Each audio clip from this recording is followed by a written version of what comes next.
Over the past few days, Tribe 9 has been holding its first playable beta with the deadly playtest, and since I'm here making this video right now, I was indeed lucky enough to get a code to participate. And in this video, I'm just gonna give some of my first impressions and thoughts on this game, based on what I played from it, which is like the first 9 to 10 hours. Keep in mind that the footage in this video is not from a finished product though, the game is still in development, and because of this you might notice some small bugs or stutters during cutscenes, just regular stuff like that. And all things considered, my experience with this game was actually really smooth, which is really nice. Before I get into the video though, I feel like I should mention that this is not an ad or a sponsored video or whatever. As far as I know, they don't even know that I have a YouTube channel.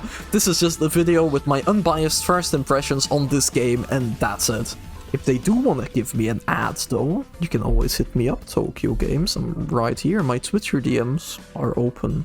That aside though, when I first booted up this game, I honestly have no idea what to expect from it. All I knew is that this is the new action RPG from the creator behind Danganronpa, or more recently, RAINCODE. But this being an action RPG does separate it quite a bit from his other works. There's also a TV anime set in the same universe with the same name, by the way. I haven't watched it yet, but all I know about that is that the series is set in the future and it's about this thing called extreme baseball. I had no idea what this was outside of the fact that it looked really cool, even if I'm not interested in baseball at all. And I also had no idea how this would play into the game itself, but trust me, I'll get to that. Because before the game delves into this strange but also kind of awesome concept, it starts us off with quite a lengthy tutorial with the first dungeon, where we slowly get introduced to the story, world, characters, and the combat over the course of the first 3 or so hours. But while the game does have quite a slow start, if you're a fan of Kodaka's previous works,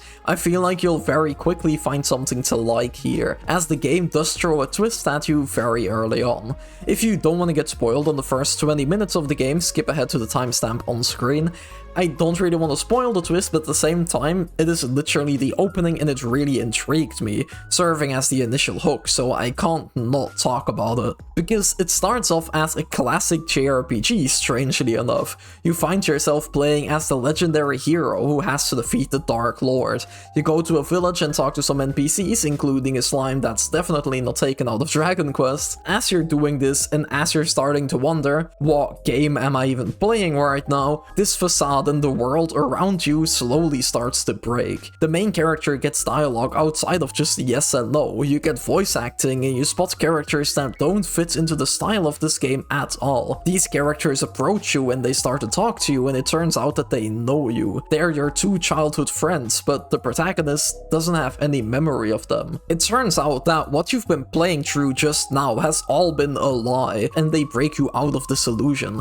The camera angle changes and the art style switches to something closer to the HD 2D games. Talking about this art style though, it looks absolutely beautiful. The first dungeon does look pretty basic, but once you get to some later areas, it looks so nice. It's full of detail and it really brings this world to life. Same thing with the in-game artworks, by the way. I've always been a fan of this art style and the art in this game is no exception. To get back on track now though, this is where the real game starts, as you start playing through what is the first dungeon. This isn't all there is to the story though, as throughout this dungeon they expand on the main cast, and at the end of it we get the full scope of what is going on here. We find out what happened to our main character and we get introduced to the main villain of Tribe 9, which is then how the tutorial concludes. But while this slow start does wonders for the story, as it allows for the twist at the start and it eases you into this world, it doesn't work that well for the gameplay in my opinion. Throughout this dungeon you of course get into some combat encounters, but for the first few battles I honestly just really wasn't feeling this game,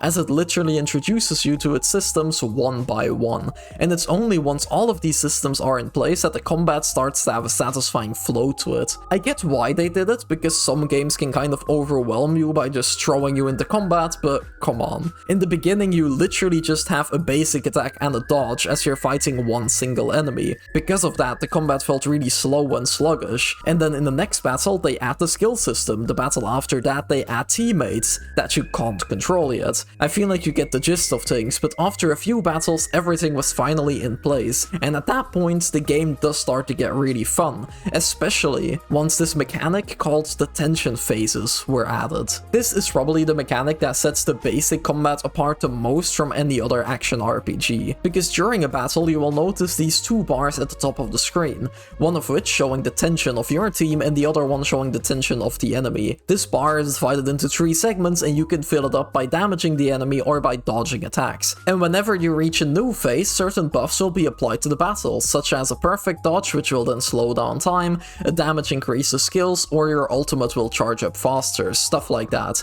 You can choose these buffs by equipping specific tension cards, so you can really shape the battle to whichever playstyle you like. But the same also goes for your opponent, so whenever you take damage, their bar will also fill, causing them to do more damage. And if their bar reaches the max level, their basic attack pattern can even change, and they can get attacks that can wipe out your entire party. Which is a system that I really enjoyed, as it made the battles pretty dynamic. Of course, there are also some other mechanics in the dungeons, like some environmental puzzles. You can ambush enemies, and if you ambush an enemy that's standing close to another enemy, you can actually start a chain battle where you get more rewards because you'll be fighting both groups at once. There's also a system similar to the bloodstains from the Souls games, as you can find pink bloodstains in the locations where other players died, and if you inspect them you can see their builds and what killed them, so you can prepare for the battle ahead, which was really cool. It did take the game a while to get to this point, but all of this does come together really nicely to make the combat and gameplay flow together really well. And even after the tutorial, the gameplay keeps opening up as you unlock more playable characters, each with a unique playstyle, and depending on your team composition, you approach battles quite differently, and the rotation between characters and chain attacks also depends on your team setup. Every character of course plays their own role, be it a healer, a tank, a DPS and so on,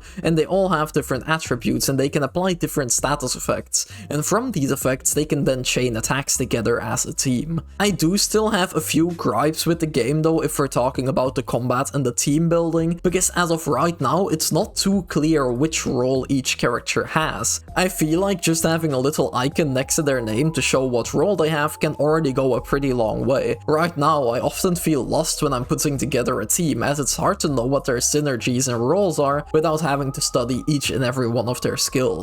The characters that I unlocked have been really fun so far, don't get me wrong, but I often feel like I'm using them wrong or that I'm using them in the wrong teams. It's cool how differently they all play though, as they use different weapons and fight at different ranges. Personally, I really took a liking to this character as she can apply buffs and heals while still doing pretty solid damage. Plus, the fact that she's a ranged character also means that I can flow together attacks from one enemy to the next without having to run across the arena. But the one thing that sets this game apart the most is definitely the mechanic that I mentioned earlier in the beginning of the video, the extreme baseball, or XP as the game calls it. There are these special set piece battles that incorporate elements from normal baseball but on the scale of a whole city, while using gameplay elements from Danganronpa or RAINCODE. The opposing team will present you with a statement to taunt you, and by analyzing what they said, you need to pick a matching reply to go against this. Pick the right reply and the batter will hit the ball flying across the city while they start running towards the first base. This is all presented in an explosive and over-the-top cinematic as your characters work together to score a point. This segment was definitely the highlight of what I played so far, and I would even say that this is one of the main draws of this game in general. Maybe I'm not doing it justice by describing it,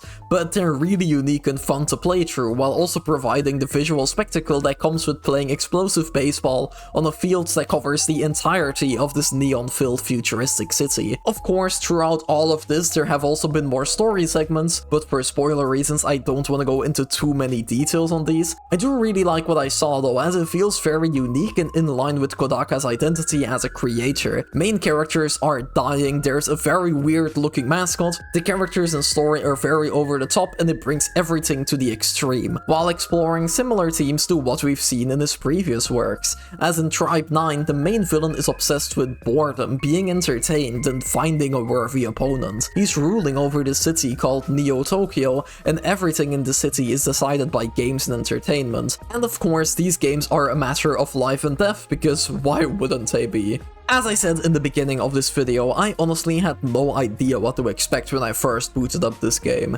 And even if the combat gameplay took a while to get going, the story and weirdly enough the baseball was exactly what this game needed to set itself apart. These elements are then also the main reason as to why I'm making this video to recommend the game. The cast and story has been really charming and fun, I'm genuinely really intrigued by this world, and while the general combat has been entertaining and satisfying, the XP segments are laid out in a way that perfectly blends the action RPG stuff with the Danganronpa craziness. As a final point though, I should mention that this game is a gacha game, but considering that this was a closed beta, I can't really talk about the drop rates or the monetization system just yet. I also have no idea what their plans are with this game in terms of how long it will be supported, but they did already set up a main goal for our character, so I feel like they got the full story planned out and they're just releasing the chapters over time. I did willingly only mention the gacha part last though, as gacha games often have a bad reputation online, and while that is very understandable,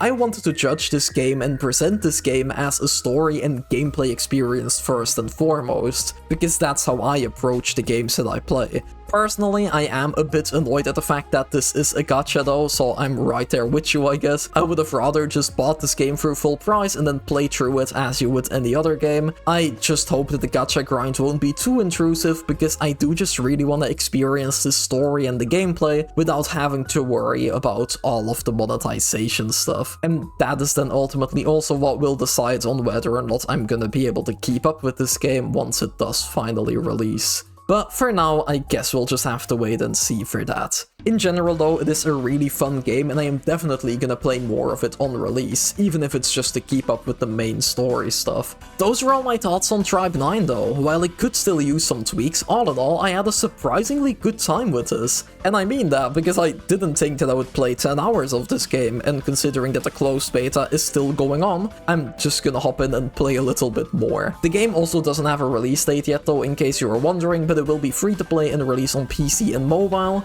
I don't think there's any news about the console release yet, but hopefully that comes one day. But to end the video now, let me know in the comments if you also got to play the beta. I am really curious into reading more opinions on it, and even if you didn't play it, be sure to let me know if you're excited for the game or not. If you enjoyed the video, make sure to leave a like and check out my channel as well. If you like the stuff that I make, you can always subscribe. I really appreciate all of the support. But that's it for me. Thank you so much for watching, I hope you enjoyed, and hopefully I'll see you all again soon.